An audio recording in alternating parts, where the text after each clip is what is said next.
Welcome back to Weather Command. Well, things are about to get unsettled for folks living along the Gulf Coast. There's an area of low pressure that we've seen off the southeast coast, so Georgia, South Carolina, but it is on the move toward the Gulf. And the National Hurricane Center, as Marissa and I have been highlighting throughout the morning, indicating that there is a chance, a 10% chance of development. A chance. Yeah. We want to bring in Fox Weather hurricane specialist Bryan Norcross. Bryan, I feel like we've all read this script before, but I guess the thing would be, while we may know the storyline, we don't necessarily know the ending. But we could make educated assumptions. Yeah, I think so. The National Hurricane Center is just covering their bases here just to be sure that nobody is surprised if for some reason it finds a little pocket of atmosphere and develops into a tropical depression. And we don't expect much with this system. In fact, we don't expect as much with this one as with the previous one, 93L. If you remember, a couple weeks ago, did a very similar thing. And it was a very similar meteorological setup. And 93L is actually part of this system. And I'll show you about that in a second. But here we are. So the general center, which I'll explain more about that in a second, of this low pressure system is over here, generally near Jacksonville. This is the area where it has that 10% chance of developing into a tropical depression, which is a super low bar. It just means it gets an organized circulation, and we'll show you what the model is predicting here in just a second. Here's what we have out there right now, and you see where they put the center is actually the center of kind of a large area of disturbed weather, elongated here because it's related to an old front, which is just dying out there.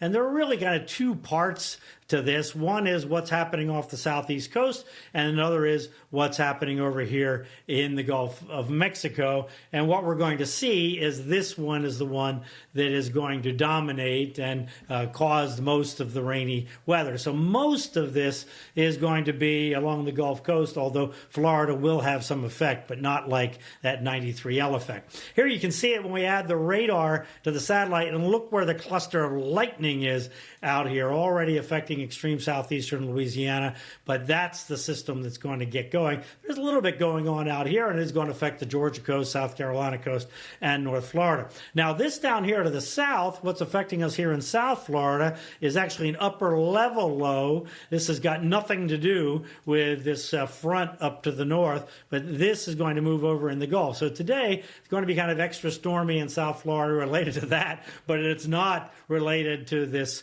potential system to the north the Hurricane Center is noting.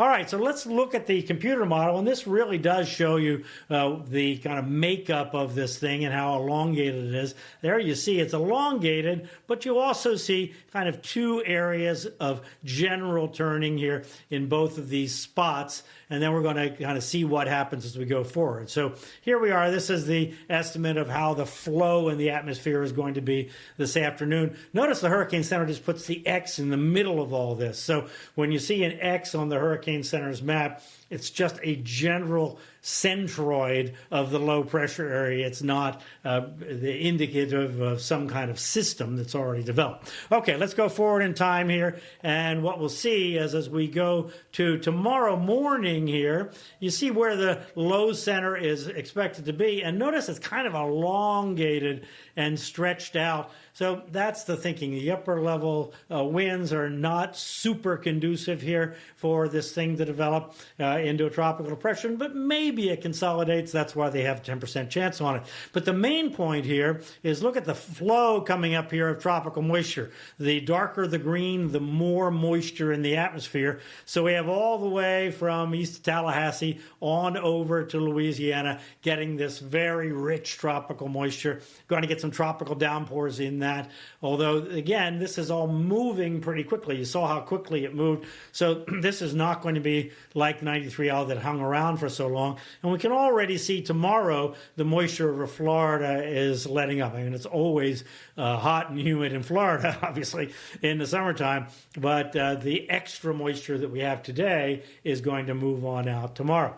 All right, so that's tomorrow morning. Now let's go on to Friday morning. Watch it all move over to the west. Notice thinning out of the moisture over here, but still inflow of moisture from the tropics into the southeast. So going to go from super hot in Louisiana and Alabama, Mississippi, and points north to getting some rain, especially in the coastal sections. They're going to cool it off tomorrow into Friday. And you can see the moisture beginning to push here into the eastern part of Texas. And then by tomorrow night, system kind of weakens some, but still lots of tropical moisture coming in Friday evening. But we expect this is just going to kind of die out as it moves into Texas later on Friday and into Saturday. And notice less moisture over here, less. The greens are not as dark as they were earlier in the week. So when you add all this up, here's the thinking from the National Weather Service. You have here in the western parts of Florida the heaviest rain. Notice some spots 2 to 3 inches, generally 1 to 2 inches. So these are tropical downpours. Exactly where they occur, we don't know, but good, healthy tropical downpours. Watch yourself, obviously, a little bit dangerous driving. Then we look off to the west. Here's where the core of it is. The heaviest rain here, it looks like forecast for southeastern Louisiana, gets some up to 3 to 5 inches in some spots there, and then some rain here, 1 to 2 inches in eastern parts of Texas. Of course, all throughout this area, we have isolated downpours that could be more than that. You've been talking about the heat in the mid-south and so forth, and here's the high-pressure system that is doing that. And look, that's what's driving this. And remember, 93L, there was a high pressure. The 93L went in here like this, went up and around, and then became part of this system developing here off the southeast coast. So kind of a little bit of deja vu here, but this one does not look like it will be as wet, and I think has a lower chance to develop even than 93L did a couple weeks ago, and that one didn't develop. So anyway, just some heavier rain to watch out for. Otherwise, I think we're good. Yeah, it's all connected, right? We always say it's all connected. Brian, before we let you go, the limiting factor for it developing, I mean, watching how it is going to race pretty quickly across the Gulf. I mean, time not on its side for organization. That's a limiting factor, yeah? That's a limiting factor, and also there's only a little area of upper level winds. Remember that upper low that's causing the rain in South Florida? It's going to move into the Gulf, and that's going to enhance the upper level winds for the middle and southern part of the Gulf. So it has to get in just the right pocket to develop. So just on that off chance, they put 10% on it. Mm-hmm.